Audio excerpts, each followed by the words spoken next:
écoutez, bonjour à tous et bienvenue à la session après cancer du sein. Donc cette session, elle est co-organisée par la FNCGM, Fédération des collèges de gynécologie médicale, et moi je m'appelle Isabelle Héron, je suis gynécologue médicale, et par la SFG, Société française de gynécologie. Voilà, donc c'est une co-organisation. Donc nous allons commencer. Alors c'est appelé atelier, mais en fait c'est une session.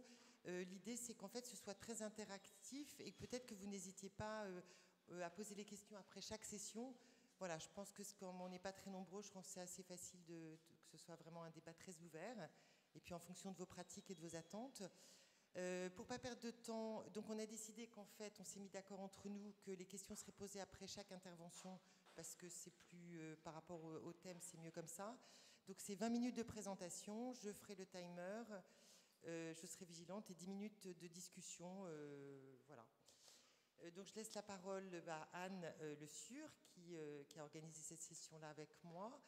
Anne Le Sur, elle est oncocénologue spécialisée dans le sein, très active auprès des patients, des médecins, pour transmettre tout son savoir. Et donc, il va nous parler de l'hormonothérapie de cancer du sein, comment en fait aider à mieux accompagner les patientes. Je te laisse la parole, Anne. Merci. Oui. Donc,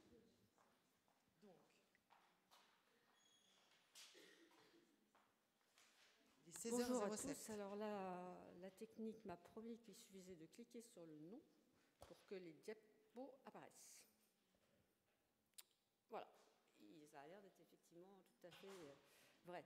Donc effectivement, je suis actuellement, maintenant, je fais des consultations dans le centre médical de la MGN à Nancy, où je fais de la gynéco et de la scénologie, parce qu'essentiellement, dans les centres et dans les hôpitaux, le suivi est de plus en plus théoriquement structuré, mais pas forcément. Et puis que malheureusement, comme on le savait depuis longtemps, la mort annoncée de la gynécologie médicale, bien qu'on ait essayé quand même de faire moins pire que ce qui était prévu, a quand même, après le Covid, été frappante pour toutes les femmes. Et voyant beaucoup de femmes de gynéco pas liées forcément au sein, je me rends compte, pour le cas où je ne l'aurais pas su, que la gynécologie médicale est un trésor très précieux pour la femme. Et que forcément, c'est difficile de faire l'impasse. Alors, l'hormonothérapie, on est en fait dans un atelier qu'on a voulu avec Isabelle sur l'après-cancer. Parce qu'en fait, on se rend bien compte qu'avec le temps, finalement, le cancer du sein, le dépistage, il y a deux choses dont on est sûr, c'est que le cancer du sein, c'est le premier cancer au monde, tous sexes confondus, alors que les hommes n'en ont que 1% des cancers du sein, donc ça laisse une idée de l'ampleur de l'incidence, donc effectivement du nombre de femmes concernées.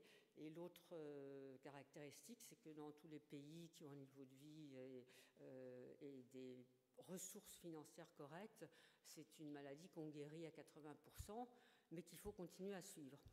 Donc l'après-cancer prend toute son importance parce que finalement on s'en préoccupait assez peu au départ, et puis depuis 10 ans on a bien compris que elles étaient guéries, mais peut-être pas tout à fait, que c'était pas tout à fait comme les autres. Si on se concentrait que sur le cancer, on risquait de passer à côté de toutes les morbidités habituelles des autres femmes, et si on ne considérait pas l'antécédent de cancer, c'était compliqué aussi. Donc ça demande quand même une agilité et une connaissance qui n'est pas forcément très répandue, et qui était parfaitement chez les gynéco-médicales, qui étaient habitués depuis longtemps dans plein d'endroits en France de faire de la surveillance en alternance, qui allégeait et les hôpitaux et les patientes, qui étaient toujours très heureuses de pouvoir échapper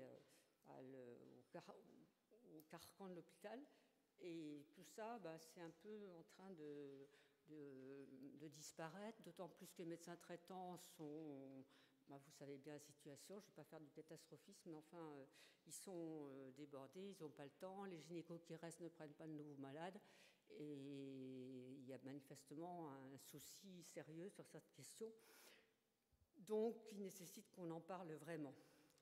Alors, en général, Pourquoi je le mets dans l'après-cancer? Parce que l'hormonothérapie, c'est le seul traitement, si je fais global, si je ne prends pas les cas particuliers, qui est pris en dehors de l'hôpital.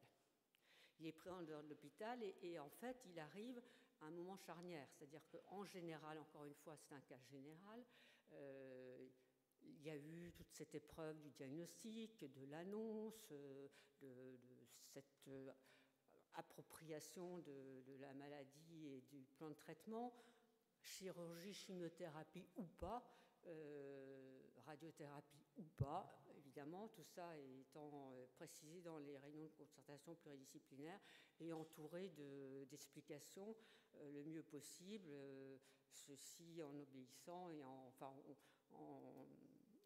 travaillant dans l'esprit du plan cancer et en essayant de réaliser vraiment un parcours pour les patientes et non pas une série d'étapes un peu aléatoires. Ce qu'il y a de sûr, c'est que l'hormonothérapie, déjà, il faut comprendre le terme, il faut déjà que les gens aient bien compris que ce terme-là, c'est pas le mieux, c'est pas ce qu'on a trouvé le mieux, parce qu'évidemment, hormonothérapie, ça fait thérapie par les hormones. Donc déjà, essayer d'expliquer aux gens que non, c'est pas le cas, expliquer les récepteurs hormonaux, en général, comme maintenant, dans l'esprit parcours, consultation d'annonce, en général, on explique assez bien les caractéristiques. Les femmes savent qu'elles ont des récepteurs et donc elles savent, c'est l'avantage du plan personnalisé de soins, que les différentes étapes et qu'il y aura après un traitement ou pas. Et elles se posent moins la question, maintenant elles ont plus quand même l'habitude de savoir qu'elles vont avoir ou qu'elles ne vont pas avoir, ce qui n'était pas le cas il y a une vingtaine d'années, ce qui ne nous rajeunit pas. L'hormonothérapie, en fait, elle est évidemment uniquement dédiée aux femmes qui ont des récepteurs hormonaux sur les tumeurs qu'on a enlevées. Donc ça aussi, il faut bien que les patients comprennent que les récepteurs, la tumeur est enlevée. Donc c'est parfois un peu difficile à comprendre qu'on se base sur des récepteurs hormonaux qui étaient présents sur la tumeur, qui a été combattue par la chirurgie, par la chimiothérapie, par la radiothérapie, mais qu'on en rajoute encore un coup pour le cas où.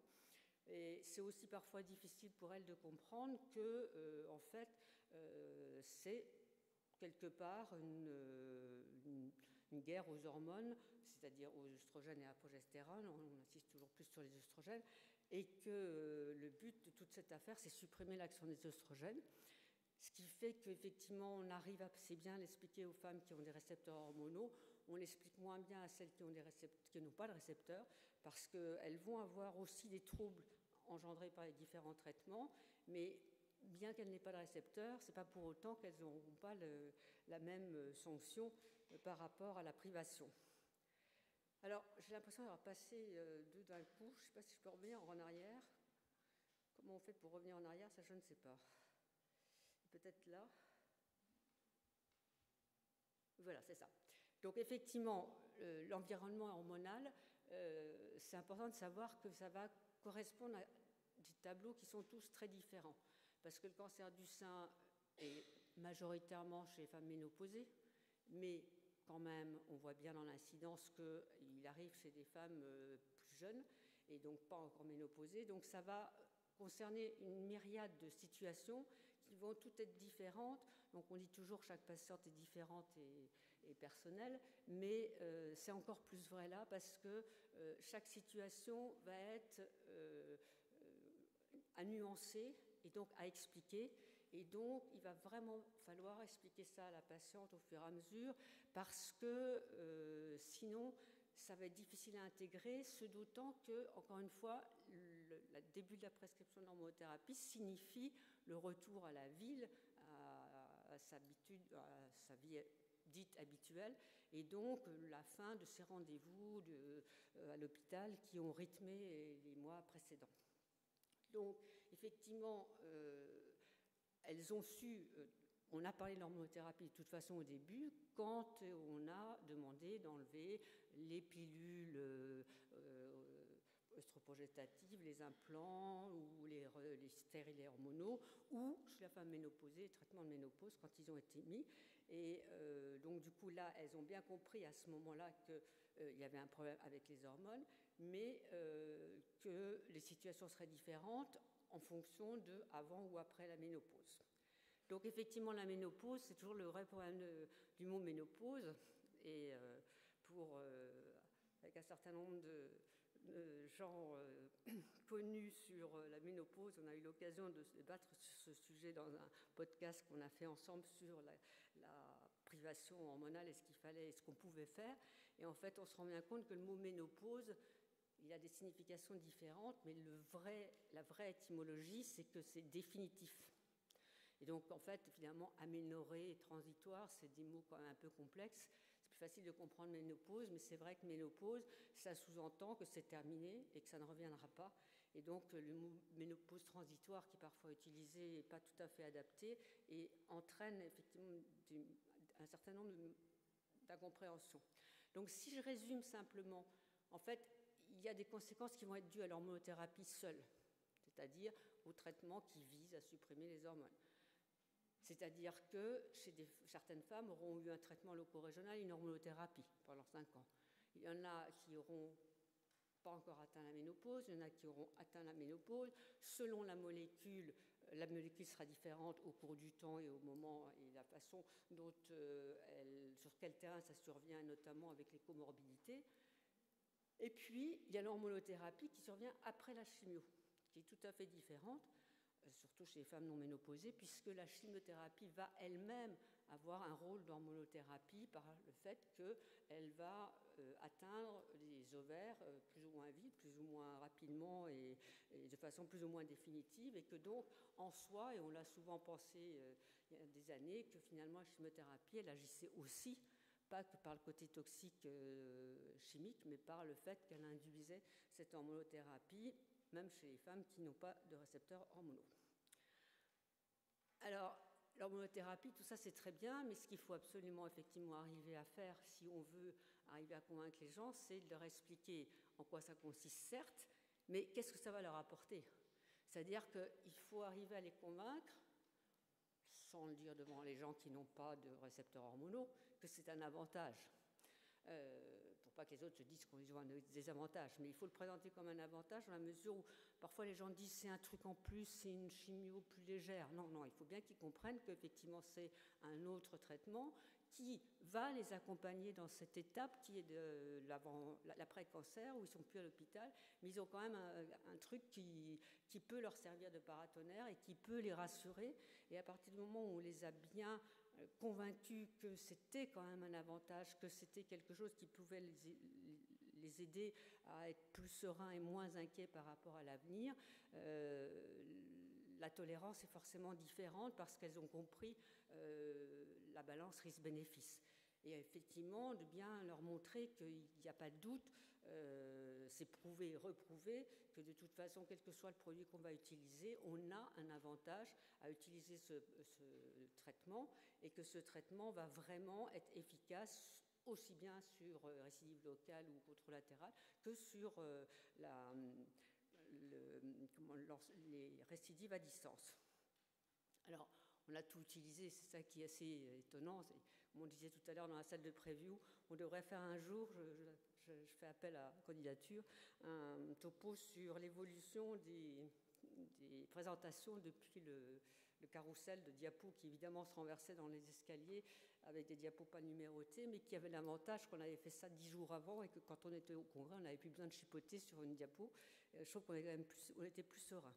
Mais toujours est-il que voilà, l'historique de l'hormonothérapie, c'est pareil, ça a progressé dans le temps. Et en fait, au début, on l'a fait un peu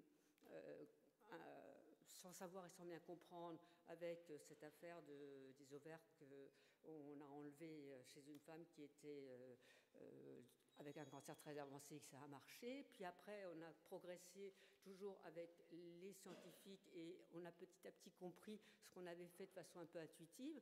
Il y a eu les années tamoxifènes, il y a eu après la montée en puissance des inhibiteurs de l'aromatase. Ensuite, on a cherché à savoir comment on mettait la suppression ovarienne par rapport à tout ça. Et puis va venir, et là je n'évoque pas les inhibiteurs de CD4. Alors, comme vous voyez, effectivement, la panoplie des produits utilisés, et je ne me suis pas trompée, il y a bien œstrogène, c'est-à-dire que c'est le côté incompréhensif, difficile à expliquer aux gens, que les très hautes doses d'œstrogène peuvent être ou ont pu être utilisés de façon tout à fait favorable sur le plan tumoral, moins favorable sur le plan général parce que mal supporté sur le plan cardiovasculaire. Mais il faut reconnaître qu'il y a des choses qui sont difficiles à comprendre et que quand vous voyez ce genre d'articles, et que vous avez des grosses insomnies ces derniers temps et des gros soucis, je vous conseille fortement la lecture du tableau parce qu'en général, vous n'arrivez pas à la deuxième page. Donc, c'est à tester. Mais toute blague à part, le résultat final, c'est quand même que de toute façon, on va faire deux choses. On va supprimer les oestrogènes, donc, ou on va mettre quelque chose à leur place pour empêcher qu'ils agissent, ou on va les supprimer complètement, c'est-à-dire supprimer les ovaires et supprimer les sécrétions d'oestrogènes hors ovaires. Et ça, c'est très important à expliquer aux femmes parce que les femmes sont restées dans l'idée que quand on était ménopausée, les ovaires ne sécrétaient plus d'hormones et que donc on n'avait plus d'hormones. Et ce n'est pas forcément si facile de leur expliquer que c'est la surrénale. Je ne sais pas trop où ça se situe, qu'est-ce qui se passe avec la surrénale et que ça arrive aussi dans la graisse et notamment d'autant plus que les gens ont beaucoup d'amas de graisse. Donc la privation des oestrogènes, on a dit c'est chimio et hormonaux, mais ça va être différent évidemment entre les femmes plus âgées avant et après la ménopause, parce que en fait, quelque part, les oncologues pensent tous depuis longtemps que les oestrogènes ou l'association oestrogène et progestérone n'est pas bonne quand on a un cancer du sein, que plus on prive la patiente, plus on augmente peut-être ses effets secondaires, mais plus on est efficace sur le plan oncologique. Et puis que non seulement on les augmente en associant les médicaments, mais aussi en augmentant la durée de prise.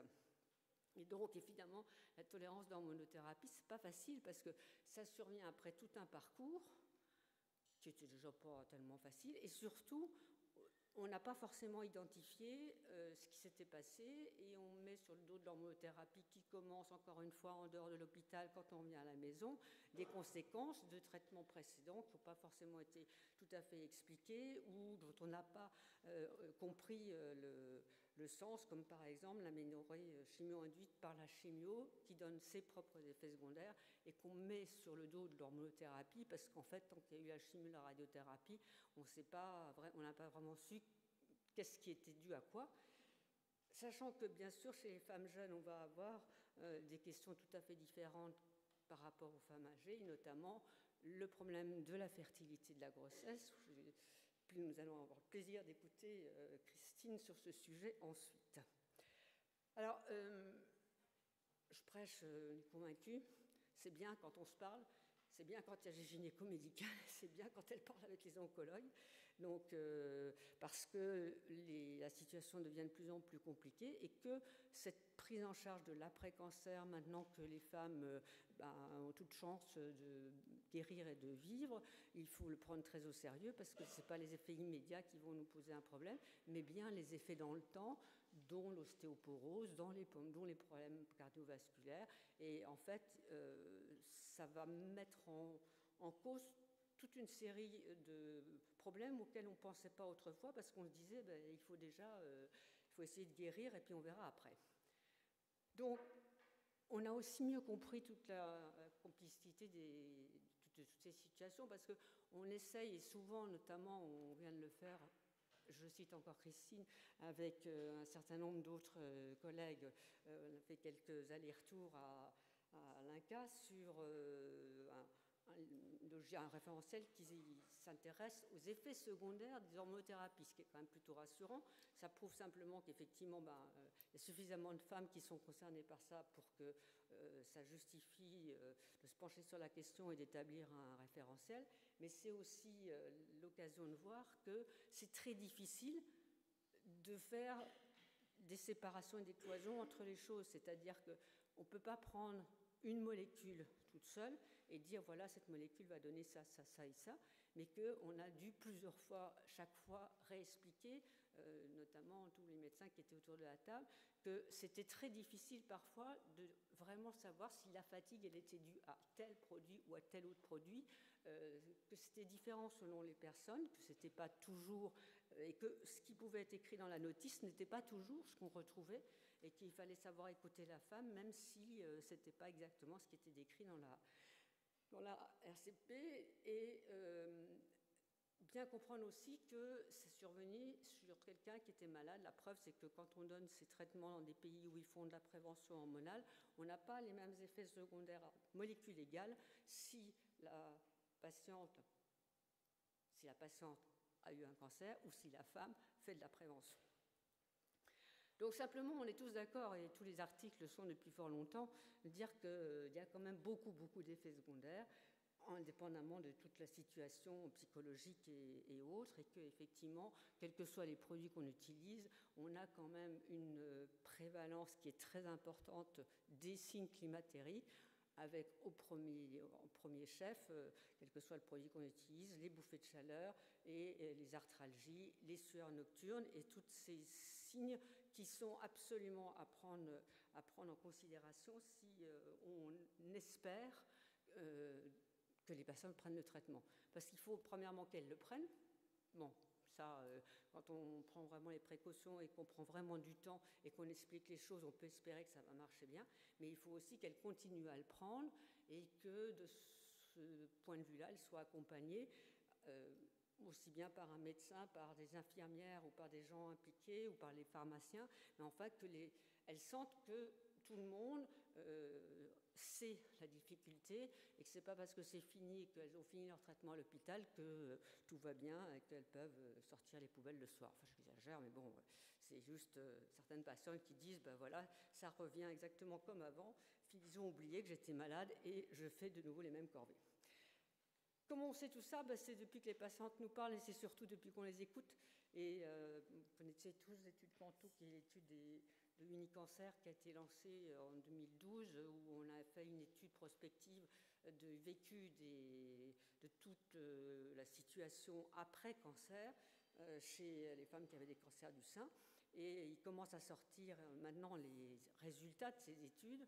Et on voit aussi dans le même temps l'efficacité dans les pays étrangers de ce qu'on appelle les PROMS et les PREMS. Les PREMS, c'est les Patients Report Experience Mesure. Ça veut dire qu'on donne à la voix de la patiente une vérité, enfin disons une solidité que n'ont pas les verbatim au niveau du temps ou des discussions dans les blogs de patientes, mais bien ils obéissent à une logique scientifique de type EBM, avec notamment des questionnaires qui sont très calibrés pour ça et Anne, qui nous permettent de savoir.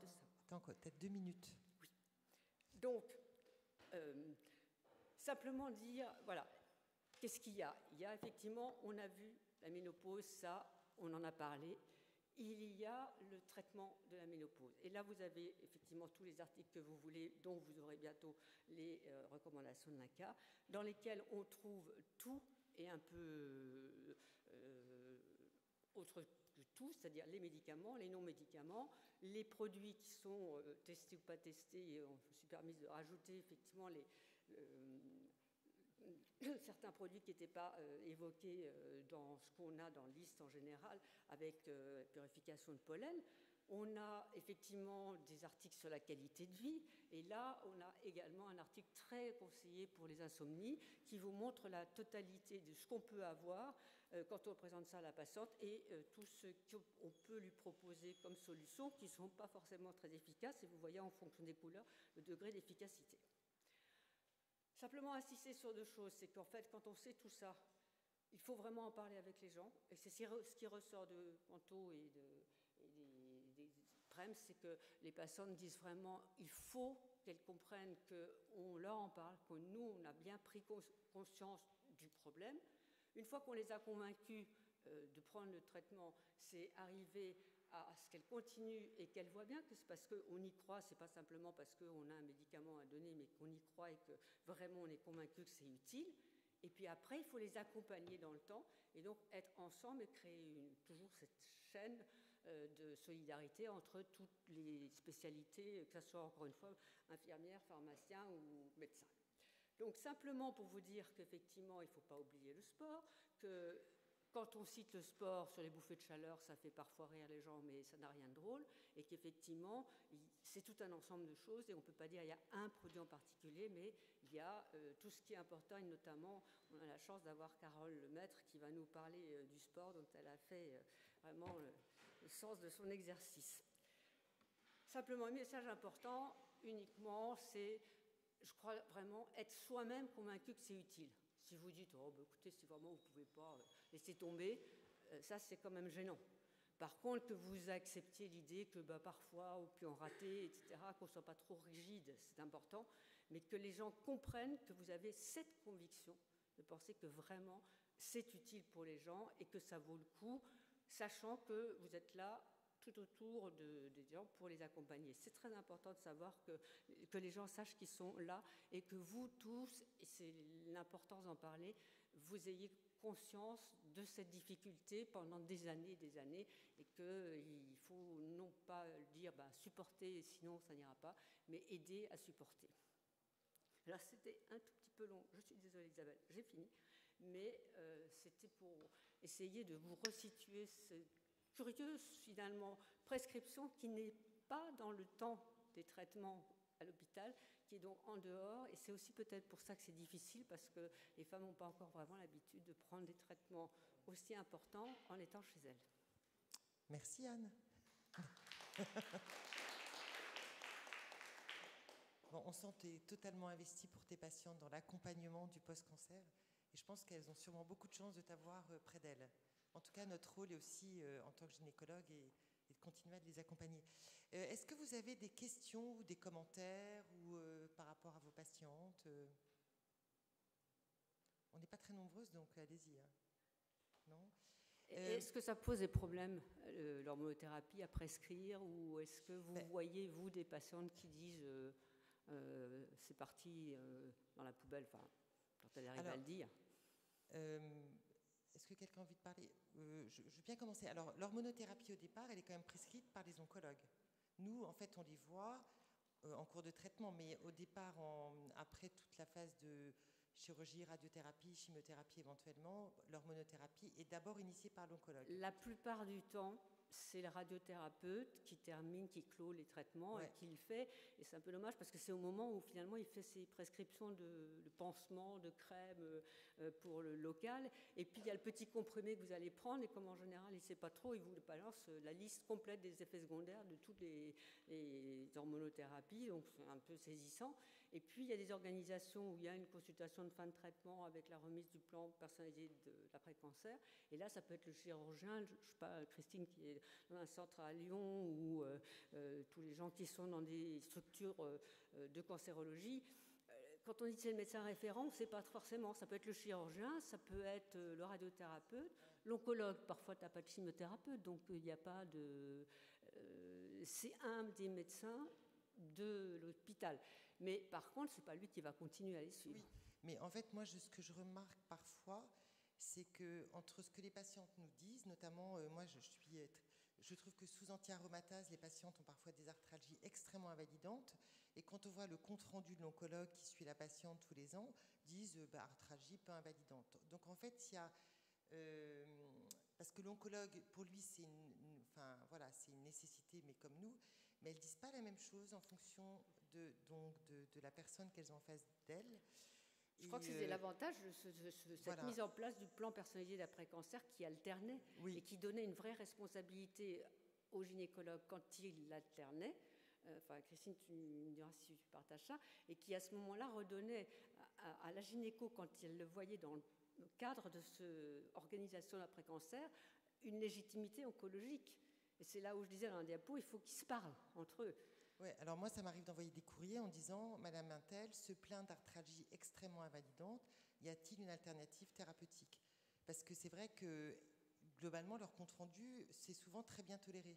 Et c'est là où, en fait, moi, je ne suis pas toujours en phase avec ceux qui prescrivent ces traitements-là. Mais après, je ne demande pas forcément si elles le prennent quotidiennement. Je devrais peut-être m'en enquérir, d'ailleurs. Alors nous, à Lyon, on n'a pas forcément de consulte de fin de traitement, mais par contre, il y a des ateliers d'éducation thérapeutique centrés sur l'hormonothérapie pour que les patientes elles s'auto-éduquent sur la gestion des effets secondaires. Et après, je suis bien d'accord qu'elles ne disent pas la même chose à l'oncologue et au gynéco. Et justement, dans l'étude Canto, là récemment, ils ont montré que quand ils font des dosages plasmatiques, il y a vraiment une discordance entre ce qui est pris et ce qui est dit à l'oncologue, et notamment à l'oncologue. Ouais, je pense qu'elles osent pas. Avec les dosages hormonaux de. Elles n'osent pas dire les choses. Je ne sais pas si les gens mentent vraiment. Enfin, moi, je n'ai pas l'impression du tout que. Peut-être qu'on est mal placé pour savoir, mais moi, je n'ai pas l'impression que quand on parle vraiment avec les gens, ils vous disent oui, oui, je le prends tous les jours, alors qu'ils le mettent dans les toilettes. Je ne crois pas trop. Mais je crois que par contre, si on ne leur pose pas la question, ils ne vont pas dire que. Donc ça veut dire que si tu les accompagnes bien, en tout cas, tu les préviens des effets secondaires, les effets secondaires sont mieux acceptés. C'est mieux accepté quand elles ont compris pourquoi elles prenaient le traitement et ce que ça leur apportait en sécurité sur l'avenir. Oui, mais en termes d'effets secondaires, est-ce que le fait de savoir qu'éventuellement avec des anti-aromatases, tu vas avoir des arthralgies qui vont avec un temps de dérouillage matinal, qui sont parfois très invalidantes, et quand elles arrêtent, elles disent « Ah ben non, j'ai plus d'arthralgie ». Est-ce que le fait d'accompagner ces effets secondaires, mais ça c'est peut-être Christine qui va répondre, est-ce qu'elle s'est mieux tolérée justement ? C'est surtout qu'on peut les moduler. C'est ça, c'est qu'on peut les accompagner. C'est pas forcément mieux toléré, mais en tout cas on peut les accompagner sur la prise en charge et discuter parfois d'alternatives. C'est pour ça que j'ai rajouté en toute vitesse la vitamine D qu'on oublie tout le temps, sauf les gynécologues qui quand même y pensent tout le temps. Il faut trouver les moyens pour qu'on leur dise que, et là j'insistais aussi sur les bouffées de chaleur, il y a quand même des produits sans avoir aucun conflit d'intérêt, il y a des produits qui marchent dont on ne parle pas assez. Quand on parle, et qu'on en a parlé encore à l'INCa, quand on a fait les effets secondaires, sur les bouffées de chaleur, il y a des produits comme les produits qui sont extraits du pollen, qui sont efficaces et qui ont eu des études randomisées, mais simplement il faut en parler parce que quand on est dans le contexte du cancer, il y a tellement de choses que voilà. Dans les RPC du CNJOF de l'année dernière, de la ménopause, il y avait un chapitre spécifique qui avait été coordonné notamment par, entre autres, Geneviève et Brigitte Rakatebeka et Gérard Boutet sur les traitements non hormonaux des bouffées de chaleur, où en effet il y avait des alternatives qui existent et qu'il ne faut pas hésiter à prescrire. Après, alors le pollen, les résultats des études sont encore un peu discutables. Le Cérélis, c'est effectivement quand même quelque chose qui existe depuis longtemps et je reconnais que je peux en parler d'autant plus qu'effectivement il y a 10 ans, les bouffées de chaleur, on en parlait beaucoup moins que maintenant et il y avait des patientes jeunes qui avaient une vie mais détruite. Et qu'effectivement, chaque fois qu'on allait dans un congrès, on essayait de prendre des échantillons et qu'avec le Cérélis, c'est les premières fois que j'ai vraiment obtenu des résultats qui étaient tout à fait probants et qui sont actuellement confirmés par des études qui sont correctes, qui existent, qui ont le bénéfice d'exister. Après, il faut convaincre les gens. Non, mais en fait, ce qui me paraît surtout important, c'est vrai que c'est d'écouter les patients, parce que les oncologues, ils sont dans la survie. Nous, on est dans la qualité de vie. Enfin, on n'est pas que dans la survie. On est bien sûr dans la survie, mais aussi on est dans la qualité de vie de la patiente. Il faut l'accompagner dans cette qualité de vie. Je pense que ça, c'est très important. D'où l'intérêt de gens comme Christine et moi qui ai un peu commencé la filière, qui sont à la fois oncologues et gynécologues et qui peuvent avoir une compréhension des choses. Et c'est pour ça d'ailleurs que Christine va vous parler de la grossesse après le cancer du sein. Et sans transition. Vous avez des questions ? Des commentaires ? Ah, une question. Est-ce que vous pourriez venir jusqu'au micro, s'il vous plaît ? Merci. Bonjour, je suis Audrey, je travaille à Chambéry, en privé. Donc on a pas mal de cancers du sein et sur les suivis post-thérapeutiques sous hormonothérapie, effectivement, il y a toujours le problème effectivement de l'acceptation des effets indésirables et d'arriver à poursuivre le traitement. Nous, ce qu'on fait, souvent, en fait, on leur propose une fenêtre thérapeutique de quelques semaines. Et en fait, comme vous disiez très justement, il n'y a pas que les effets indésirables du traitement qui donnent aussi les symptômes. Et finalement, ça permet aux patients de se rendre compte que c'est peut-être pas le traitement qui leur donne les effets indésirables.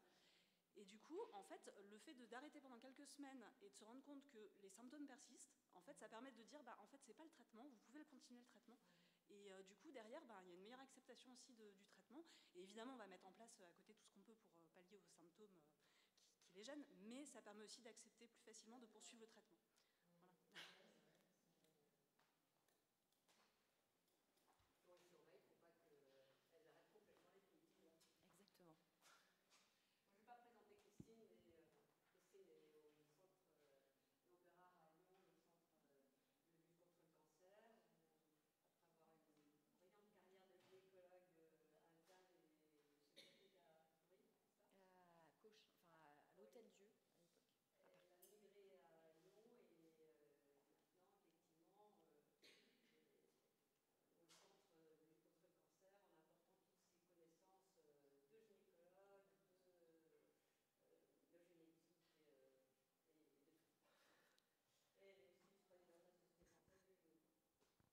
Merci beaucoup Anne et merci à la SFG et à la Fédération de m'avoir invité pour ce topo sur la grossesse après cancer du sein. Alors les femmes qui sont concernées par la question de la grossesse après cancer du sein sont de plus en plus nombreuses. Alors d'une part, on sait qu'on a 5% des cancers du sein qui surviennent chez des femmes de moins de 40 ans. Et puis d'autre part, on a le recul de l'âge à la première grossesse et de l'âge moyen à la maternité, qui fait qu'on va vraiment avoir une superposition des tranches d'âge entre celles qui ont un cancer et celles qui souhaitent une grossesse. Et puis on a le problème du déclin de la fertilité avec l'âge, qui va aussi justement concerner cette tranche d'âge, 30-40 ans, qui est voilà, dans le cancer du sein, la tranche d'âge qui va nous concerner le plus sur ces questions de grossesse après cancer du sein. Alors on va voir déjà si sur le plan oncologique, puis obstétrical puis oncologique, la grossesse est raisonnable. Et ensuite on verra comment quand on peut planifier une grossesse, et enfin comment on peut planifier cette grossesse. Alors est-ce qu'une grossesse est raisonnable ? Alors sur le plan du risque obstétrical, on a maintenant un certain nombre d'études qui ont été reprises dans une grosse méta-analyse publiée en 2021, à partir de 25 études qui ont donc pris en compte les questions de grossesse après cancer du sein. 9 de ces études avaient regardé les outcomes obstétricaux, et ce qui ressort de cette méta-analyse, c'est que globalement, il n'y a pas d'augmentation des risques de malformation congénitale, il n'y a pas d'augmentation significative. Ça, c'est souvent une crainte par rapport aux patientes. Alors on voit qu'on a quand même une tendance, mais qui n'est pas significative et qui n'a pas été retrouvée significativement augmentée dans d'autres études depuis. Et pas d'augmentation des risques d'avortement spontané, de fausse couche spontanée. Par contre, ce qui ressort, c'est une augmentation des risques de RCIU et de petits poids de naissance chez les patientes qui ont eu un antécédent de chimiothérapie, sans qu'il y ait de différence en fonction du délai par rapport à la prise en charge du cancer. Et puis l'autre chose qui est retrouvée, c'est une augmentation significative du risque d'accouchement par césarienne. Du fait de ces descriptions de risques, notamment après chimiothérapie, l'ESMO avait, dans ses guidelines, recommandé une surveillance obstétricale accrue auprès d'équipes expérimentées chez les femmes qui ont un antécédent de cancer du sein, sans qu'ils précisent les modalités de cette surveillance. Donc, ça n'était pas précisé dans les recommandations, mais on peut imaginer probablement une surveillance au moins échographique un peu plus soutenue du fait du risque de RCIU quand il y a une chimiothérapie. Pour ce qui est du risque carcinologique, là on a aussi maintenant beaucoup de données sur cette question. Alors on avait des études déjà assez anciennes, observationnelles rétrospectives, qui retrouvaient une meilleure survie des femmes qui avaient eu une grossesse après cancer du sein. Alors c'était une étude qui avait des biais, puisque les femmes qui avaient un projet de grossesse après cancer du sein, en général, c'était des femmes qui allaient bien, qui avaient plutôt des cancers de bon pronostic. Et donc c'est ce qu'on appelait le healthy mother effect, c'est-à-dire que les femmes qui envisageaient une grossesse, en fait, elles étaient voilà, elles avaient des cancers a priori de moins mauvais pronostic, ce qui expliquait une meilleure survie. Alors depuis, il y a eu d'autres études qui ont été mieux designées et qui ont permis d'éviter ou de limiter ce risque de healthy mother effect. Et notamment en 2013, il y avait eu une publication dans le JCO avec une étude cas témoin qui retrouvait qu'il n'y avait pas de modification du risque de récidive chez les femmes qui avaient une grossesse après cancer du sein. Dans cette étude, le délai de conception moyen après le diagnostic était de 2,4 ans. Donc vous voyez, c'est quand même très tôt par rapport à la fin des traitements.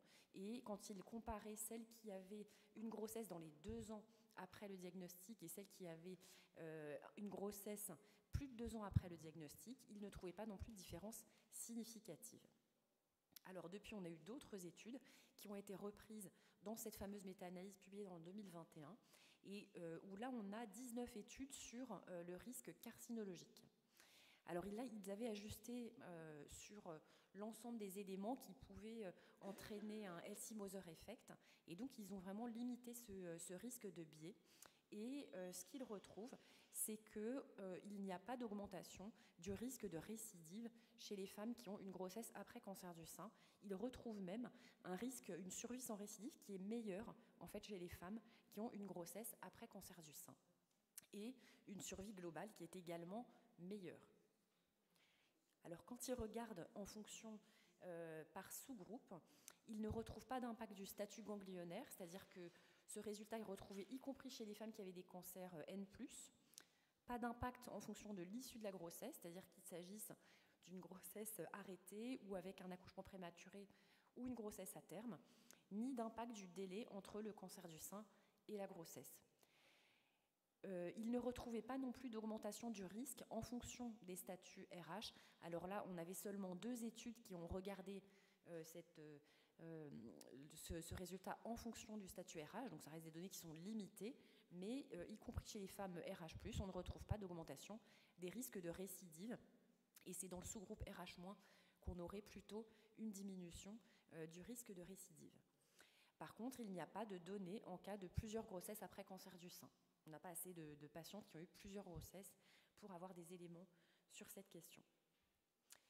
Du fait de ces données, depuis 2020, alors là aussi c'était avant cette méta-analyse, mais il s'était basé sur les études qui ont été mises dans cette méta-analyse, dans les recommandations européennes de l'ESMO, avait été évoqué le fait qu'une grossesse après cancer du sein ne doit pas être découragée chez les patientes, y compris qui ont des récepteurs hormonaux, bien que les données proviennent d'études rétrospectives. Et si la grossesse en elle-même n'augmente pas le risque de récidive, il faut quand même prendre en compte le pronostic du cancer du sein, puisque la patiente, si elle a un fort risque de récidive, il faut limiter en tout cas le risque qu'une récidive survienne alors qu'elle est enceinte.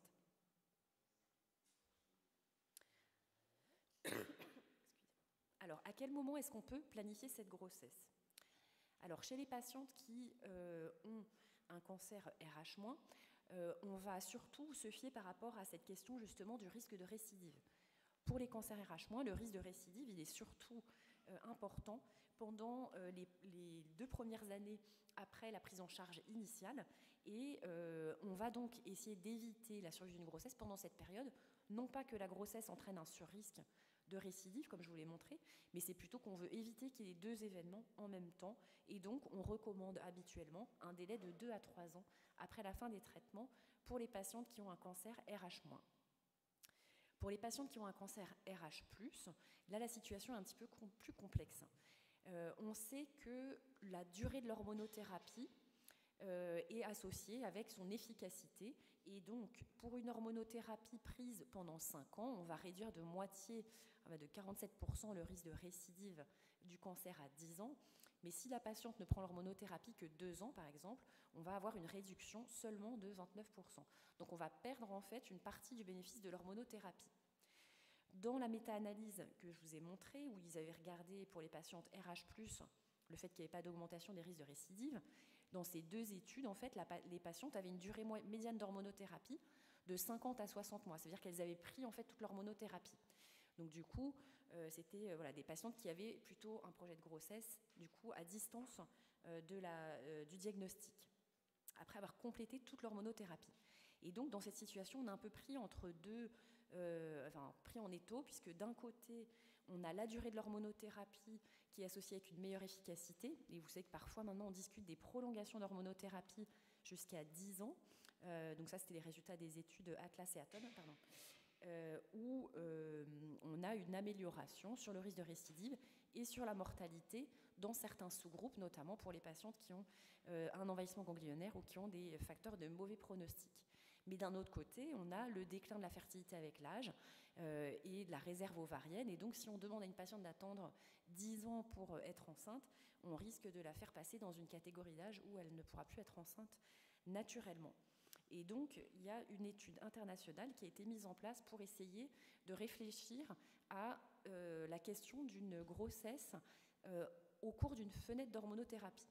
Donc, c'est une étude internationale qui s'appelle l'étude positive, qui est toujours actuellement en cours, qui évalue en objectif principal le risque de récidive chez des patientes qui font une interruption transitoire de l'hormonothérapie.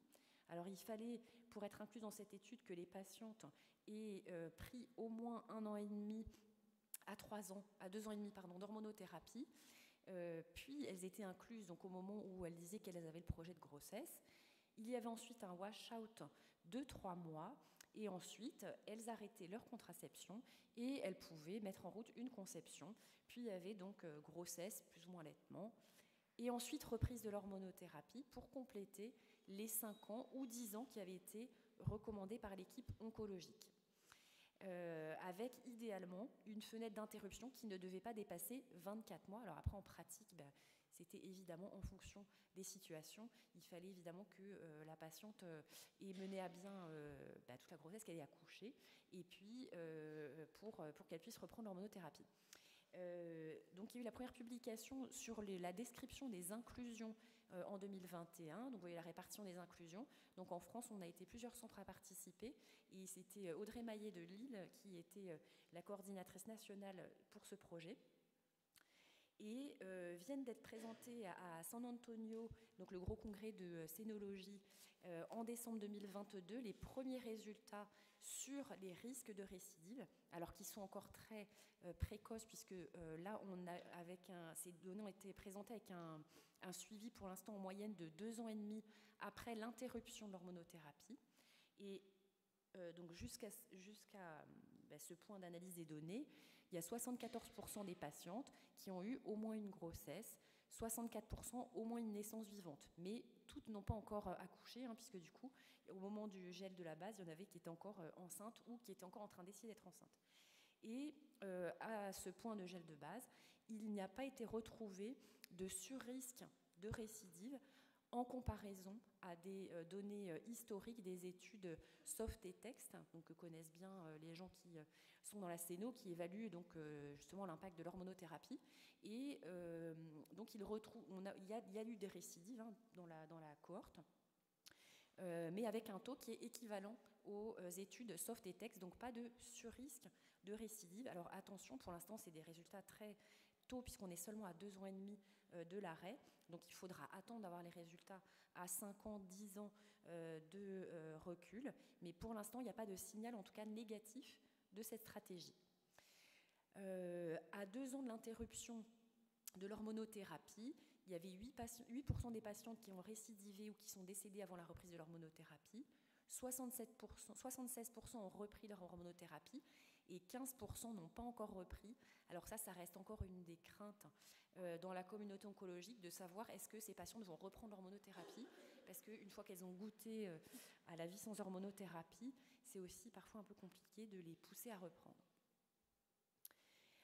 Donc, du fait de ces premiers résultats, mais là aussi l'ESMO avait quand même commencé à discuter de ces stratégies avant qu'on ait quand même les données de positives, il est admis qu'on peut discuter de ces stratégies d'interruption transitoire de l'hormonothérapie avec, après un certain quand même délai de prise. Il faut que les patientes elles aient quand même déjà pris l'hormonothérapie pendant une certaine durée. Il faut les informer que pour l'instant, on n'a pas encore l'évaluation du risque pris par cette interruption, que c'est en cours d'évaluation, que pour l'instant, sur les premières données, il n'y a pas de choses qui soient inquiétantes, mais ça reste vraiment de la discussion de stratégie au cas par cas avec les couples, avec quand même une potentielle prise de risque. Et puis surtout, rappeler que le traitement doit bien être repris après l'accouchement pour compléter les années d'hormonothérapie. Alors, comment en pratique on va planifier cette grossesse ? Alors, chez les patientes qui sont sous tamoxifène, on a eu récemment, en 2021, un changement dans les RCP donc du tamoxifène et tous les génériques sur la durée entre l'arrêt du tamoxifène et la conception, qui est passée de 3 mois à 9 mois, puisqu'ils ont rajouté aux 3 mois d'élimination du tamoxifène 6 mois de folliculogénèse, et donc ça a rallongé la fenêtre en fait, de wash-out de 9 mois, ce qui pose un énorme problème dans ces stratégies de fenêtre thérapeutique, évidemment, parce qu'on n'a pas du tout envie de les laisser 9 mois de plus sans hormonothérapie. Et donc, en pratique, quand on a des patientes qui sont intéressées par cette question d'une fenêtre thérapeutique, on est amené à discuter des changements d'hormonothérapie en amont pour ne pas avoir à avoir ces 9 mois de wash-out. Et donc, en fait, c'est souvent des patientes qu'on va switcher en amont donc au moins 9 mois avant la mise en route du projet de grossesse. Après, ça, c'est des discussions d'équipe. En tout cas, c'est comme ça que nous, on fonctionne dans mon équipe. Alors ensuite, en termes de fertilité spontanée après cancer du sein, on a maintenant des données de vie réelle sur les capacités de conception après cancer du sein. Ça restait encore des choses qui étaient mal connues et qui ont été évaluées dans le cadre de l'étude FEERIC, coordonnée par Anne-Sophie Ami, où des femmes ont été interrogées après cancer du sein sur leur souhait de grossesse et sur leur tentative d'être enceinte, parce que c'était souvent une information qui manquait. On ne savait pas qui avait essayé d'être enceinte, donc c'était difficile d'évaluer vraiment leur fertilité. Et donc, dans cette étude, où le délai moyen depuis la fin des traitements était de 27 mois, on avait 127 femmes qui avaient essayé de concevoir après cancer du sein, et il a été retrouvé 133 grossesses chez 85 femmes. Donc toutes n'ont pas réussi à être enceintes, mais parmi celles qui ont été enceintes, 86% des conceptions étaient spontanées. Il y avait finalement assez peu de recours à l'AMP ou de réutilisation de matériel congelé. Le délai moyen de conception était rapide. Et parmi ces femmes, donc il y en a encore 66 qui essayaient au moment de cette première analyse. Alors il va y avoir d'autres analyses ultérieures, mais voilà, ces premières données, elles sont quand même finalement plutôt rassurantes. C'est vrai que les chimiothérapies du cancer du sein ne sont pas des chimiothérapies très gonadotoxiques. Ce qui pose problème, c'est surtout l'âge en fait, auquel elles essayaient d'être enceintes et le fait qu'on leur demande d'attendre justement avant d'envisager le projet. Alors après, si les patientes ne tombent pas enceintes spontanément, est-ce qu'on peut faire de la PMA? Donc ça, on commence à avoir quelques données de la littérature qui sont encore insuffisantes, qui sont seulement observationnelles et sur des petites séries. Mais pour l'instant, on n'a pas de signal négatif, ni dans les études rétrospectives de petits effectifs, ni dans des études de plus grande ampleur, où globalement, on ne retrouve pas d'augmentation significative du risque de récidive. Alors le bémol, c'est que dans ces études, dans l'ensemble, c'est quand même des patientes qui ont des cancers très localisés. Et par exemple, dans cette étude suédoise, il n'y avait aucune patiente qui était à un stade supérieur à un stade N1. Donc c'est quand même plutôt, pour l'instant, des données sur des patientes qui avaient des cancers très localisés. Donc pour l'instant, l'ESMO reste prudente en disant que les données sont limitées pour pouvoir se prononcer sur cette question de la safety. En tout cas, on n'a pas d'argument pour contre-indiquer une PMA après un cancer du sein si on a autorisé une grossesse, mais on ne peut pas dire aux patientes qu'il n'y a pas de surrisque. Pour l'instant, ça reste insuffisant pour le savoir. Alors, dernier point, c'est la question de l'allaitement. C'est souvent une question que les patientes se posent. Alors, pour l'instant, c'est pareil, on a très peu de données et clairement pas de données qui nous permettent de savoir s'il y a un potentiel risque à allaiter après cancer du sein. Les données qu'on a, c'est des données simplement sur la faisabilité et concrètement, ce qui ressort, c'est que les femmes peuvent allaiter après un cancer du sein avec le sein qui n'a pas été traité. S'il y a eu une mastectomie, évidemment, du côté opéré, il n'y aura pas d'allaitement possible. Et s'il n'y a pas eu de mastectomie, souvent, il n'y a pas d'allaitement possible non plus sur le sein traité à cause de la radiothérapie. Par contre, elles peuvent allaiter avec un seul sein, et avec un seul sein, elles peuvent tout à fait nourrir un enfant, y compris en allaitement exclusif. Par contre, en safety, pour l'instant, on n'a quasiment aucune donnée. Bon, il y a quelques séries de cas, mais c'est vraiment insuffisant pour dire quoi que ce soit. Par contre, il faut quand même souligner que l'allaitement, il va nous imposer certaines contraintes, notamment pour la reprise de l'hormonothérapie, puisqu'on ne peut pas reprendre l'hormonothérapie tant que les patientes allaitent. Donc celles qui sont dans la stratégie de fenêtre d'hormonaux, clairement, on ne peut pas se permettre de faire un allaitement prolongé. Donc ça sera de toute façon des allaitements courts. Et puis l'autre problème, c'est que tant que les femmes allaitent, on ne peut pas avoir d'imagerie performante. Et donc ça va retarder le moment, on va pouvoir les surveiller à nouveau. Et donc ça aussi, c'est quand même problématique. Donc il faut les alerter, entre guillemets, sur le fait que si elles souhaitent allaiter, il ne faudra pas aller sur un allaitement trop prolongé pour ces raisons-là. Donc en pratique, si on se pose la question d'un désir de grossesse, alors si la patiente est sous hormonaux, on peut éventuellement discuter une interruption transitoire après au moins 1 an et demi, 2 ans de prise, mais en expliquant quand même qu'il y a une potentielle prise de risque. Ensuite, pour donner un feu vert oncologique, il faut qu'on soit à jour des bilans mammaires. On a l'habitude également de faire des bilans d'extension avant la grossesse pour être sûr de ne pas débuter la grossesse dans un contexte à risque. S'il y avait une hormonothérapie, donc il y aura la période de wash-out, éventuellement un switch d'hormonaux. Et puis ensuite, donc, on conseille aux patients de tenter d'être enceinte naturellement. Et ensuite, PMA, discussion de PMA après 6 mois de tentative, s'il n'y a pas eu de survie de grossesse. Pour la grossesse en elle-même, surveillance obstétricale accrue, mais je vous ai dit, les modalités, elles ne sont pas vraiment précisées. Pendant la grossesse, on va faire une palpation mammaire régulière au moment des consultations de suivi obstétrical. Et par contre, il n'y aura pas d'imagerie systématique et on sera obligé d'attendre le postpartum pour faire les bilans. Et puis après l'accouchement, on peut envisager un allaitement, mais attention, pas trop prolongé pour reprendre la surveillance et éventuellement l'hormonothérapie. Je vous remercie de votre attention. Merci Christine. Le timing parfait, mais je savais que tu étais parfaite. En tout cas, merci pour ta belle présentation extrêmement complète, parce qu'il n'y avait pas que la grossesse, il y avait aussi l'avant et il y avait l'après-grossesse, enfin l'allaitement. Est-ce que vous avez des questions à Christine? Vous êtes fatiguée. Allez-y. Bonjour, merci beaucoup, c'était super clair. J'ai juste une question, du coup, le switch que vous proposez d'hormonothérapie pour vos patients sous tamoxifène, c'est que vous les mettez sous agoniste Alors, c'est soit agoniste seul, soit agoniste plus anti-aromatase. Okay. Et là, ça dépend du coup du type de cancer. Et on discute en RCP. D'accord. Oui. Okay. Donc, parfois, agoniste seul, sur des bons pronostics, pas forcément agoniste anti-aromatase. Parce que c'est cher payé pour celles qui avaient des cancers de bons pronostics. Alors ça, c'est vraiment oncologue dépendant et équipe dépendant. Donc, je pense que c'est vraiment des discussions à avoir en local. Mais c'est vrai que pour les patientes, c'est un peu difficile. Et c'est vrai que parfois, elles connaissent quand même les agonistes parce que certaines l'ont eu pendant la chimio à visée de possible préservation. Mais il y en a certaines qui en consultation, ont pleuré au moment où on a discuté de reprendre les agonistes. C'est vrai que c'est parfois un énorme obstacle quand même pour ce projet. Okay. Merci. En tout cas, je trouve ça quand même formidable de parler grossesse, fertilité. Je suis une patiente qui a eu un cancer du sein.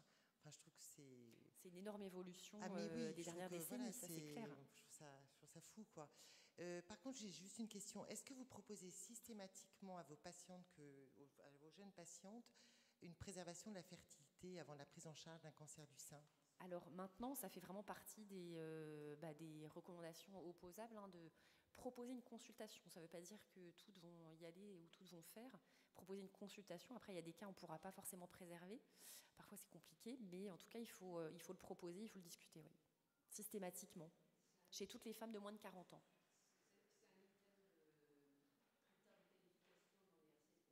Après, ce qui est vraiment rassurant aussi, c'est de se dire que toutes ces femmes, dans la majorité des cas, elles sont fertiles, puisqu'elles ont 85% ont une grossesse dans un délai de quelques mois. Oui. Donc sûrement parce que ce sont des femmes jeunes, j'imagine. Il y a ça, puis il y a le fait que ce n'est pas des traitements très gonotoxiques en fait dans le cancer du sein, mais c'est plus la tranche d'âge qui peut poser problème, parce qu'elles sont quand même à un âge où elles peuvent avoir quand même une fragilité de leur réserve ovarienne. Oui, en tout cas, tout ça est rassurant et je trouve plein d'espérance et d'espoir. Une petite réflexion, je trouve que c'est intéressant de voir que la survie n'est pas modifiée, parce qu'avant, effectivement, on disait que toujours c'était un biais de sélection, que les femmes qui étaient enceintes, c'était les femmes qui avaient des cancers de bon pronostic. Et ce que tu nous montres, c'est très intéressant. C'est-à-dire que, est-ce que la grossesse peut faire... pourtant, protégerait. Pourtant, il y a une inondation hormonale. Alors ça, pour l'instant, je ne crois pas qu'il y ait vraiment d'explication physiopathologique sur le côté protecteur. Ça peut passer probablement par d'autres facteurs de qualité de vie psychique, pourquoi pas, je ne sais pas.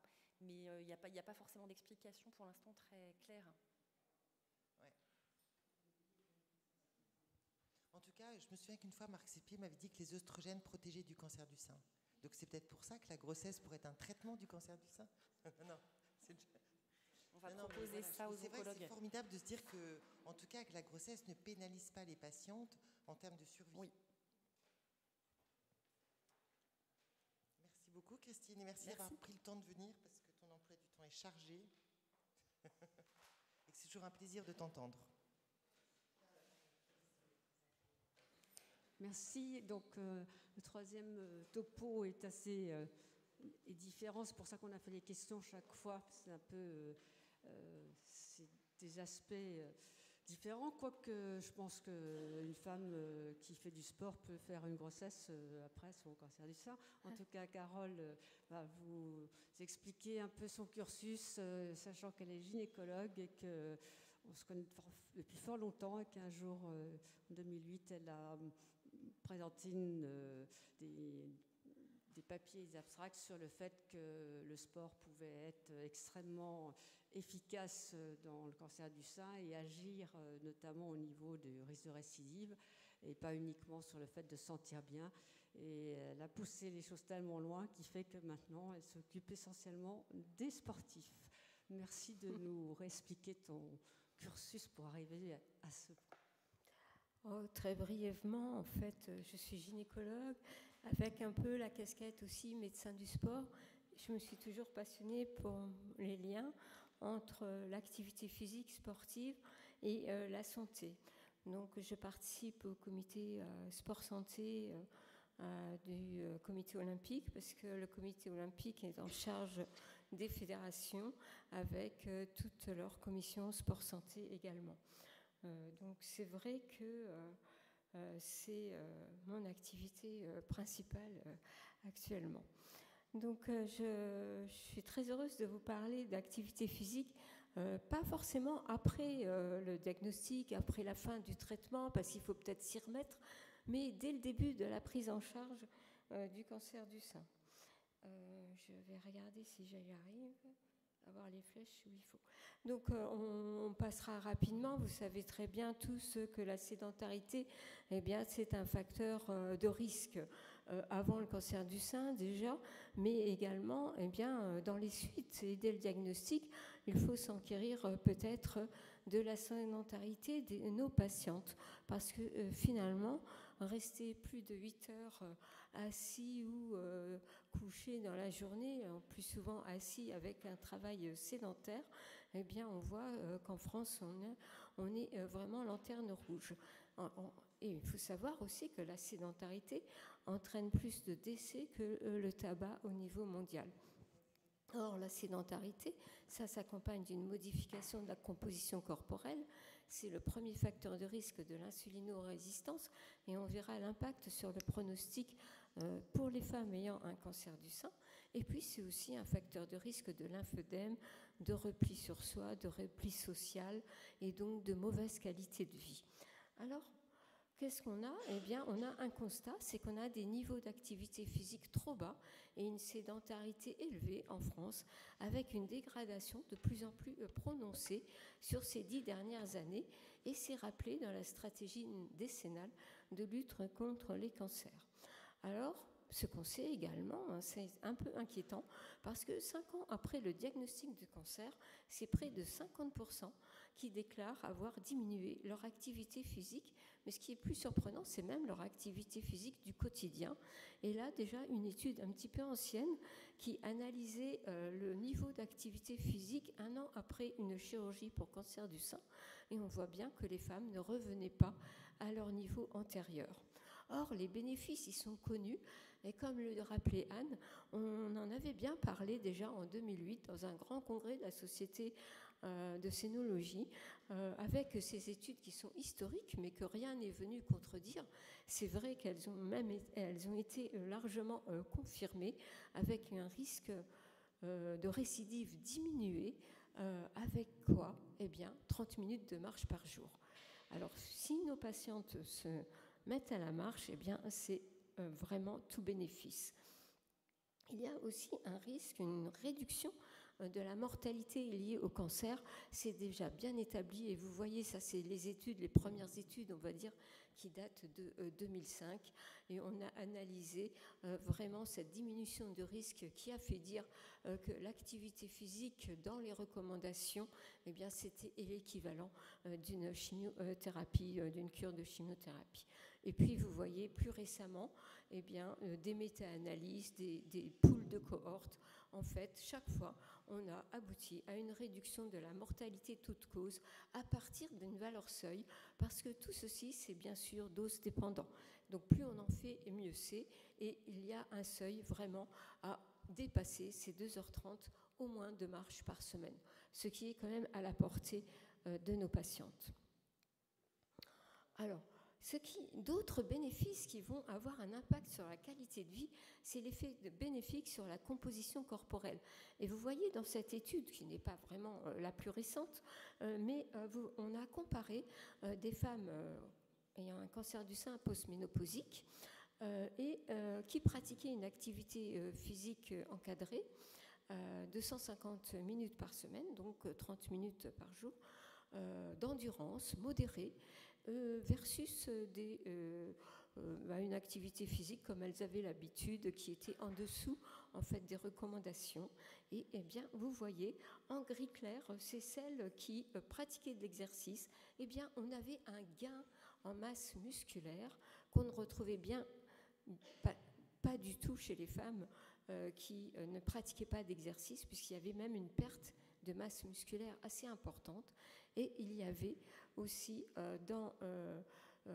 au niveau de la masse grasse, ce qui était très intéressant, c'est cette diminution. Et là, vous voyez en gris clair cette diminution sur le deuxième diagramme, cette diminution donc de pourcentage de la masse grasse qu'on ne retrouvait bien évidemment pas chez les femmes qui étaient sans activité physique régulière. Et ça, c'était à 6 mois. Or, on sait qu'il y a une augmentation du poids sous chimiothérapie. On vient de parler des hormonothérapies, on peut parler aussi de la chimiothérapie et de cette augmentation du poids. Là, j'ai recueilli que les études prospectives, il y a aussi des études rétrospectives. La prise de poids équivaut à peu près entre 1 et 2 kg. Elle a été diminuée avec les dernières chimiothérapies, mais néanmoins, en sachant que nos patientes en général augmentent le temps de sédentarité, vous voyez, il y a cette prise de poids et on sait parfaitement que c'est un facteur de mauvais pronostic, de rechute à distance. Et un poids qui est augmenté de 5% par rapport au poids habituel, eh bien, augmente le risque de récidive et le risque de décès. Donc, c'est dire que c'est important, cet effet positif sur la composition corporelle de l'activité physique, parce qu'il est important pour l'évolution, le bénéfice tertiaire, on va dire, du cancer, mais aussi, on va voir un gain en masse musculaire. Ça va être apporté plus par une activité mixte en endurance et renforcement musculaire. Et surtout, ce qui nous intéresse aujourd'hui, eh bien, que c'est plus important si c'est débuté pendant le traitement. Alors pourquoi ? Alors pourquoi le muscle ? Pourquoi est-ce important, cette contraction musculaire, cette activité sportive ? Eh bien, le muscle, c'est une cellule endocrine, en fait. Elle produit des myokines. La première identifiée était l'interleukine 6. Et dans le foie, elle va activer la glycogénolyse. Dans le tissu adipeux, elle va aussi, à distance, eh bien, activer la lipolyse. Mais surtout, elle va modifier le rapport des adipokines en augmentant l'adiponectine, qui va venir inhiber l'action de la leptine, qui a une action par l'intermédiaire du VEGF. Je ne vais pas vous en dire plus, mais en fait, la leptine va induire une prolifération tumorale et va induire une angiogénèse. Et donc, en modifiant ces adipokines, eh bien, on a vraiment un résultat positif de la contraction musculaire directement par l'intermédiaire du tissu adipeux sur la cellule tumorale. Et puis dans le muscle, eh bien, la captation du glucose, la glycolyse, le métabolisme énergétique de la cellule musculaire va permettre de diminuer l'insulinorésistance. Ce qu'on sait aussi, c'est que vous voyez la cinétique des interleukines. Alors si l'interleukine 6 monte très fort, très vite, eh bien, elle a le relais par l'interleukine 10, et ceci est corrélé positivement avec l'intensité de l'activité physique, ce qui fait dire actuellement qu'il vaut mieux avoir une activité physique vigoureuse et de courte durée que longue et faible et de faible intensité. Ça ne marche pas, et modérée. Ça marche, mais finalement, le vigoureux, ça marche encore mieux. Et puis, bien sûr, l'activité physique réduit les marqueurs de l'inflammation, dont le TNF-alpha. Donc, vous voyez, toutes ces études ont été menées avec finalement une durée d'activité physique qui correspond eh bien, aux recommandations. Alors, je parlais de la diminution de l'insulinémie liées à l'activité physique. Ça a déjà été bien montré par plusieurs études qui ont dosé l'insuline, le peptide C qui est un facteur de dégradation de l'insuline et qui était corrélé complètement au risque de récidive et de décès par cancer. Ce qui a été rapporté, c'est que diminuer le taux d'insuline, finalement, augmente la survie. Alors, bien sûr, on voit qu'on a tout à fait tout intérêt à commencer le plus tôt possible pour une prévention tertiaire. Mais la patiente, dans l'immédiat, ce qui l'impacte, eh bien, c'est ce qu'on a vu il y a peu avec le topo d'Anne, eh bien, c'est la qualité de vie. Et la qualité de vie est impactée, elle, très rapidement, dès la prise en charge, en fait. Et c'est cette fatigue persistante qui est liée au cancer, cette fatigue que les patientes vous rapportent, qui est multifactorielle, mais surtout, elle est favorisée par le déconditionnement physique. Alors, on est fatigué, on fait peu d'activité physique. Oups, je suis passée trop vite. On fait peu d'activité physique, mais en fait, le fait d'en faire peu vient majorer la fatigue. Et moins on se sent la force, eh bien, plus on est fatigué. Et on perd confiance en soi, ça implique du repli, et vous voyez un cercle vicieux jusqu'à la dépression. Et donc, il faut choisir la porte d'entrée la plus simple et qui va être d'aider notre patiente à retrouver une activité physique. Les études et la HAS tout récemment dans ces synthèses prescriptions d'activité physique et sportive chez le patient cancéreux vient rappeler que l'activité physique est le seul traitement validé de la fatigue en oncologie. Et vous voyez déjà ces études de 2008, donc c'est quand même quelques années déjà passées, eh bien, on voyait que dès la chimiothérapie, on avait par l'activité physique, c'est la ligne en pointille, la ligne la plus basse, eh bien, on avait une diminution du niveau de fatigue maximale et une diminution du niveau d'intensité moyenne de la fatigue. Donc, c'était tout ceci pour dire que finalement, réalisé pendant le traitement, on a une réduction du niveau de la fatigue de 30 à 40%. Donc, il ne faut pas attendre que la fin des traitements soit là pour parler de la reprise de la vie comme avant. Non, il faut vraiment, dès les traitements, dès l'annonce, dès le début, dès la prise en charge, avoir cette volonté de soutenir notre patiente dans l'activité physique. La fatigue ne doit surtout pas contre-indiquer ou venir limiter le sport ou l'activité physique. Et c'est important de dire aux patientes pourquoi. Parce que moins elle en va en faire, plus elle sera fatiguée. Et donc, on peut commencer par très peu. Tout ce qui est fait sera bon. On va voir un petit peu plus loin ce qui est le mieux. D'autres bénéfices, une tendance à diminuer les arthralgies, les douleurs articulaires, justement, les raideurs. Et vous voyez que les études ont porté sur peu de patientes, mais c'était les premières études avec une amélioration de la mobilisation, une diminution des douleurs articulaires, des patientes sous anti-aromatase, des patientes en radiothérapie, toujours à partir d'un certain seuil. Il faut bien avoir ça en tête. La patiente qui dit qu'elle va marcher 1 heure le dimanche, bien non. Il faut toujours au minimum 2h30 par semaine.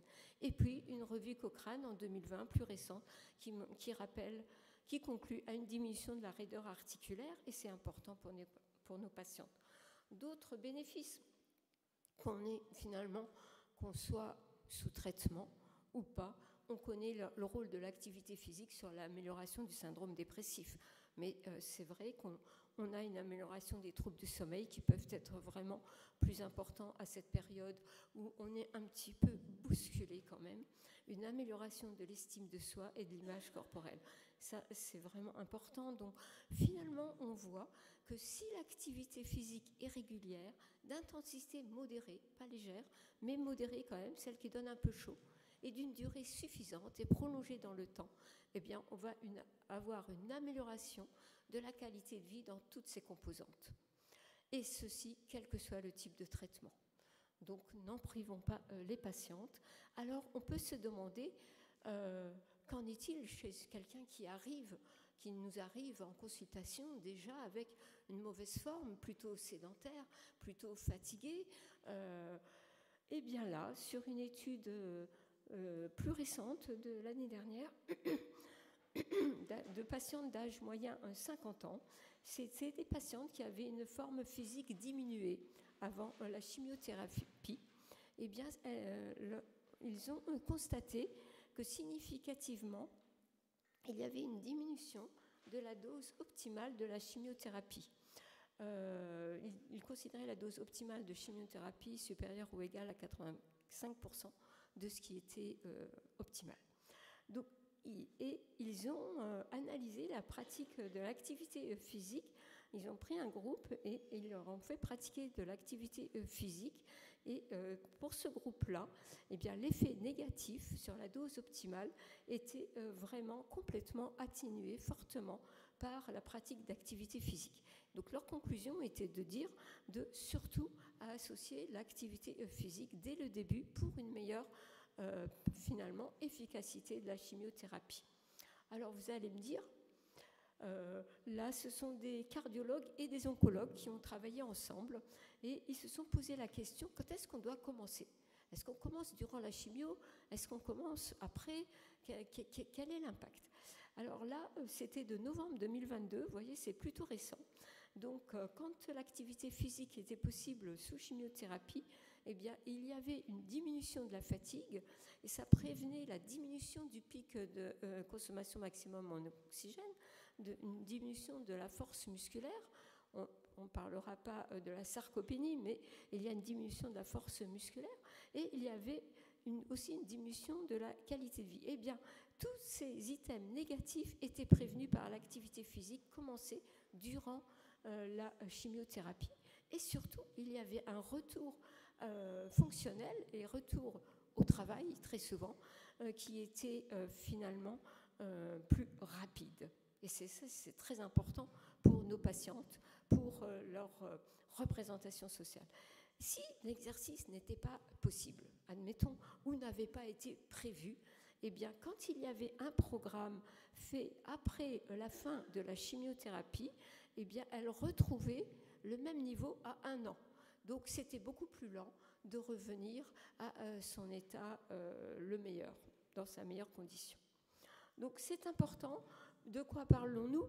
Eh bien, on parle d'une pratique, vous le savez, au moins de 30 minutes par jour. Ça peut être 1 heure par jour d'activité physique modérée ou alors, sur un temps plus court, d'activité physique vigoureuse. Et ça, c'est très important d'associer l'endurance, le renforcement musculaire et des exercices d'assouplissement. Alors la HAS nous a produit des documents très intéressants en juillet avec consultation et prescription médicale d'activité physique à des fins de santé. Et ce qu'il nous propose, eh bien, c'est déjà d'évaluer la sédentarité de notre patiente parce qu'on ne va pas parler de la même façon à quelqu'un qui était très sportive qu'à quelqu'un qui était sédentaire. À une patiente sédentaire, l'important sera de limiter le temps de sédentarité. Donc, évaluer l'activité physique. Ils produisent donc 2 questions qui permettent, avec certains scores, de savoir si notre patiente est suffisamment active ou insuffisamment active, et donc de lui donner les meilleurs conseils. Et puis, il faut peut-être aussi évaluer sa motivation, parce que c'est simple de lui dire de faire, mais elle a peut-être des craintes, elle est fatiguée, donc il faut lui expliquer que la fatigue va se majorer par l'inactivité. Et puis, elle a peut-être des craintes du gros bras, on lui en a parlé, on en a parlé pendant des années, donc il faut absolument la rassurer. Il n'y a pas de risque majoré, et de toutes les études qui sont actuellement publiées, ce qui ressort, c'est que c'est plutôt la sédentarité qui, en déconditionnant la fonction musculaire, va exposer au risque de gros bras. Bien sûr, en cas de symptômes, on va conseiller de réduire, d'arrêter l'activité physique, de faire une évaluation médicale, et puis on réévaluera ce qui peut être fait à ce moment-là en activité physique, mais ce n'est pas pour autant qu'elle arrêtera toute activité physique. Donc les principes généraux, c'est une activité physique personnalisée, raisonnée, qui doit être adaptée à sa condition physique, à son état de santé. L'essentiel, c'est l'augmentation déjà de l'activité physique dans la vie quotidienne, comme la marche, la montée des escaliers, diminuer le temps total de sédentarité, certainement à moins de 7 heures par jour, et puis, si c'est possible, si on a l'habitude de prescrire un programme d'activité physique adapté en lien avec certaines associations, parce que là, on est aidé par la loi. On attend les décrets, mais il y a la loi de mars 2022 pour la démocratisation du sport et qui vraiment a établi les bénéfices et la prescription d'activité physique chez le patient souffrant d'affections longue durée comme le cancer. Donc il faut associer dans tous les cas de l'endurance, lui conseiller de faire du renforcement musculaire et des exercices d'assouplissement. Bien sûr, vous trouverez tout ceci dans les mémos de la HAS publiés en juillet. Donc l'essentiel, c'est vraiment d'adapter à chaque patiente. On n'aura pas le même discours pour tout le monde. Il faut tenir compte de son niveau, mais de commencer dès l'annonce, dès le début de la prise en charge. En parler tôt, établir aussi parce qu'elle ne sait pas quoi faire. Et parfois, le plus simple, c'est la marche, monter des escaliers et maximiser ce temps dans le quotidien. Mais il y a des associations aussi, des maisons sport-santé dans les départements. Il y a des activités structurées qui permettent globalement peut-être un meilleur suivi. J'ai terminé. Je rappellerai que c'est l'activité en endurance qui est le seul traitement efficace prouvé sur la fatigue liée au cancer. C'est moi qui craque tout ? D'accord. Voici les documents que vous trouverez en ligne ou même sur le stand de la HS. Je vous remercie.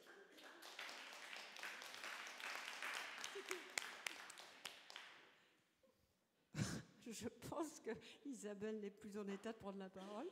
Elle a essayé de prendre le micro discrètement et elle a fait un feu d'artifice. Donc c'est pour dire qu'on est extrêmement satisfait de ta prestation et que nous admirons beaucoup, mais que nous allons demander quand même l'avis de la salle et les commentaires sur ce sujet. Bon, s'il y a des questions ?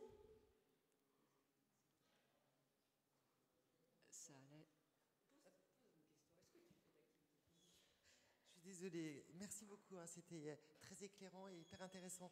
Non mais en fait, il faut se bouger, quoi. Après, non, attends, je te laisse. Je pense qu'en fait, tu as très bien présenté les choses parce qu'en fait, pendant un moment, quand on a commencé à en parler dans 2008, les gens qui sont plus âgés s'en souviennent, on s'était dit, je me souviens, les gens disaient... Ils n'ont plus rien à dire, quoi. Donc, en fait, comme les médicaments, il n'y a pas de nouveaux médicaments, bah, finalement, maintenant, ils enfoncent des portes ouvertes. Faites du sport, vous porterez mieux. Et puis, en fait, on s'est rendu compte, au fur et à mesure du temps, que oui, effectivement, bah, c'était vrai, ça, c'était assez attendu. Mais après, petit à petit, est arrivé vraiment, d'année en année, le fait que ce n'était pas une blague, que c'était efficace sur les récidives. Et ça, c'est quand même un élément fort.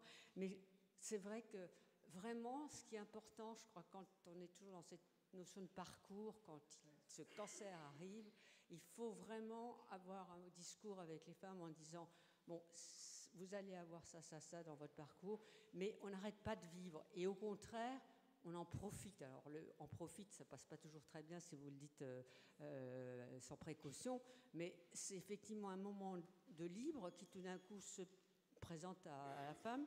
Et je crois qu'il y a des incitations partout dans tous les centres de traitement. On fait, je pense que il y a eu l'escrime. Enfin, dire, les gens n'avaient pas forcément l'idée de faire de l'escrime. Et toutes ces évolutions ont fait que l'idée elle est vraiment bien passée et que finalement, après les cancers du sein, eh ben, on a l'impression que si on a commencé tôt, c'est vrai qu'elles sont moins fatiguées, ça c'est certain. Ça, le sport pendant la chimiothérapie, c'est certain.